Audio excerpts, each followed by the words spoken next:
Dr.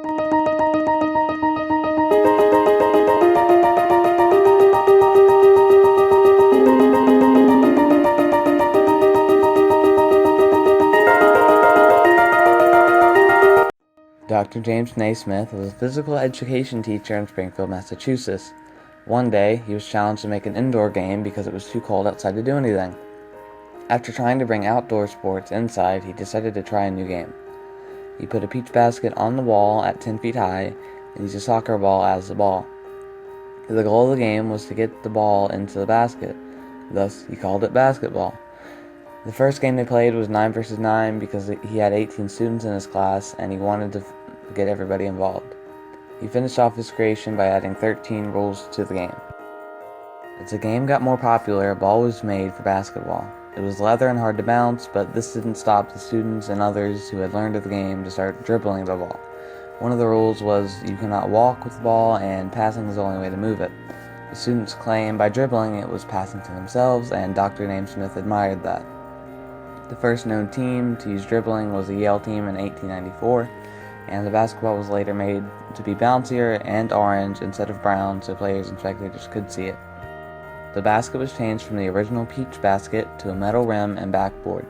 The backboard was added only to prevent fan interference, as fans would touch the ball as it was shot if they were on balconies. The National Basketball Association and the American Basketball Association were two of the leagues run from early 1950s until 1976 when they merged into one league, still being the NBA. The ABA at the time, though, was desperate to keep viewership and make money, which was being taken by the NBA and its growing popularity. They decided to add two things to the game of basketball. One was a three-point line. This was thought of as a gimmick and said it would never work by both the NBA and college basketball, while the other was a slam dunk, which had previously been banned and players didn't like it to begin with because they thought it was a cheap way to score, so, trying to stop it, they would stand under players who attempted to dunk, and when they landed they would hope they would get hurt, and they would probably not try it again. George Mikan was thought of as one of the first stars of basketball. He was so dominant in the post and a really great up-close scorer that he forced rule changes to be made and the lane was widened from 6 feet to 12 feet. Kenny Sailors was thought to be the first person to ever jump while they shot. Before this, it was thought of by coaches and players alike that it was better to have a set shot on the ground. Other players started using Sailors' tactics and they created a jump shot. In the 1960s, the main game plan for teams was to dump the ball down low to the biggest player and have them score. During this time, however, there were two players who were the best at this, the first being Wilt Chamberlain. Wilt was the strongest post player the league had seen and probably will ever see for a long time. Like Mikan, rule changes were made to the lane as it was expanded from 12 feet to 16 feet this time, which is today's set width. Wilt currently has the record for most points in a game with exactly 100. He was the only player to average 50 points a game and one of many to average 20 rebounds a game. The other big player was Bill Russell. Russell was just as strong as Wilt, but was more dominant on the defensive side. He has a record of his own tied with a few of his teammates for winning the most championships with 11, even winning 8 in a row. Bill Russell was another player to average 20. Oscar Robertson, another point guard, changed the mold of what a point guard was thought to be. He was 6'5", which was a whole lot taller than any other point guard the league had seen at the time. He was athletic and was the only player to ever average a triple-double, which is 10 points, 10 rebounds, and 10 assists. One of the reasons stats were so high during that time, and not like they are today, was not because the players were necessarily better than the ones today, and not because more players were bad, that way a few could stand out.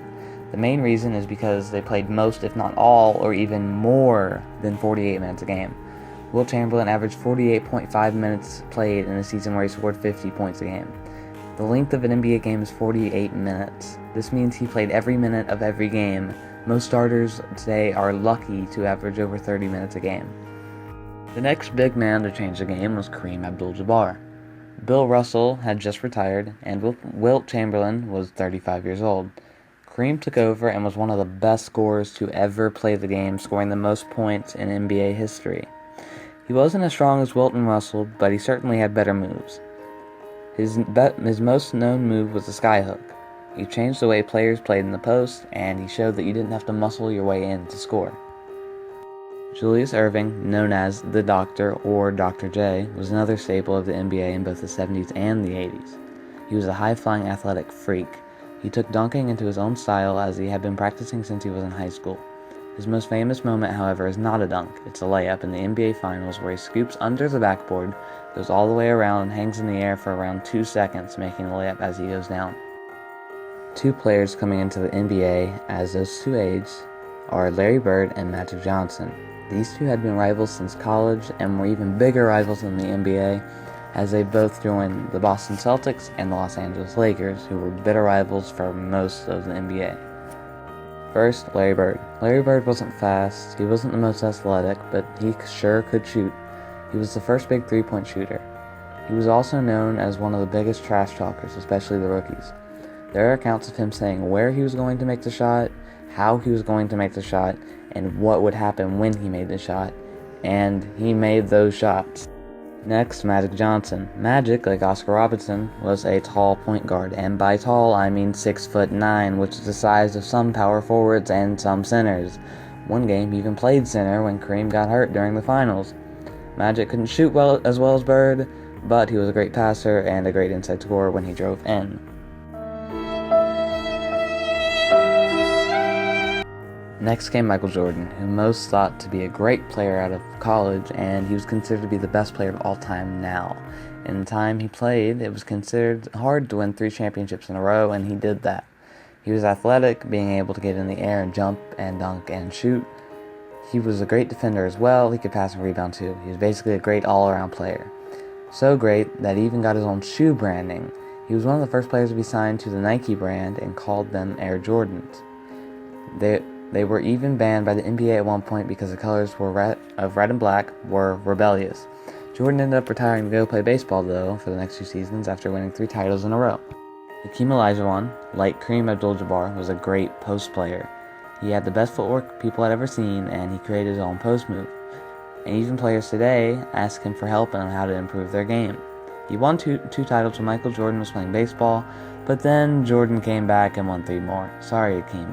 Some say if Michael Jordan would have stayed in the NBA, he would have won 2 more titles instead of Hakeem, and he would have probably had the points record instead of Kareem Abdul-Jabbar. Shaquille O'Neal was the most dominant power post player since Wilt Chamberlain and Bill Russell. There's even a defensive tactic named after him, Hack-a-Shaq, in which players would foul him to get him to the free throw line instead of up close to the basket. He wasn't a good free throw shooter, but he was a good finisher inside. This is why they did this. Shaq would later go on to the Orlando Magic, to the Los Angeles Lakers, teaming up with another soon-to-be great, Kobe Bryant. And if you want to learn more about him, basically just go back to what I said about Michael Jordan and print that onto Kobe Bryant. Kobe Bryant wasn't as good as Michael Jordan, but they're basically carbon copies. Next up, Allen Iverson. Allen Iverson shaped what it meant to be a point guard for many players in the NBA today. His toughness and will to never give up, his passing and scoring, and his ball handling exceeded many players before him. He was the fastest player most had ever seen. He changed the game both on and off the court, though, whether you think they were good things or not, he didn't care, he did what he wanted. The NBA had to change dress code because of the crazy stuff he would wear. The players today even wear crazier stuff because of him. His most famous moment, though, was his "we talking about practice" speech. Most people see this speech as him being lazy and him not wanting to go to practice. That's not even what he was saying if you listen to the whole thing. He explains that his best friend had just died and they had just lost the NBA Finals, but they were sitting there talking about practice. Even if it was one practice he missed, instead of talking about the games he had just lost. And it was around this time that zone defense became illegal. Before, every defense to where it wasn't man-to-man was illegal. Defense itself, if a player was caught guarding another player or switching on and off 2 players, then he would be called for a foul. And then they changed the rule: if you wanted to double team, then you had to blatantly leave your player that you were guarding wide open. So, coming into the 2000s, when that rule change was made where you could play zone defense and you could switch off, that helped a whole lot of teams out and made it tougher to score, but players still found ways around that. Greg Popovich, the coach of the San Antonio Spurs, has shown that you don't need to bring in new players every year to have a good team. He has many veterans who he has drafted and trained throughout the years of his coaching, and they're still on this team.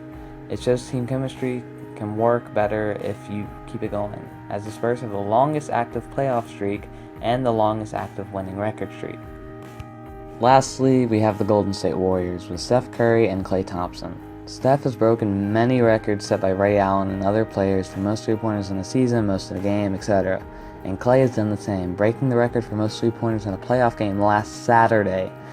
This team has shot the ball consistently from the three-point line, winning a championship last season, and fighting their way back into another one this season. Curry and Thompson are so good that they won back-to-back three-point contests in the past 2 seasons, Curry winning in 2015 and Klay edging him out this year in 2016.